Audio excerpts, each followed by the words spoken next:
Tumulong naman ang samahang SCAN International sa mga rescue at relief operations dito po sa Quezon City at maging sa Rizal area. Rumisponde po ang SCAN officers mula sa Araneta, San Francisco, Rizal, Rojas District, Pasong Tamo, ano yung Pael, Visayas? Tama din. Pael, talagang lugar, pangalan. Oh. So ngayon ko lang narinig yan, Pael, Visayas. Maging sa Riverside. At dito po sa may Quezon City, Kulyat. Nako. Ay, yung likod natin dito, nasun dinadaanan dyan sa may likod? Oo. Yung creek pala dyan kahapon ay umapaw eh. Grabe, ano ha? Kaya nung gabi, nung pag-ikot ko, sabi sir, bawal dumaan dito ngayon.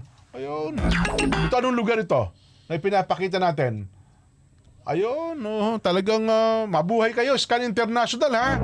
Mula pa po kahapon hanggang sa kasalukuyan, patuloy po ang pagresponde ng mga miyembro ng SCAN International sa mga lugar na apektado ng pagbaha, maging ang pagpapalikas at pagsalba sa mga na-stranded. Sinuong po nila ang baha gamit ang inflatable boats, rescue rope at mga life buoy o mga salbabida. Ayun!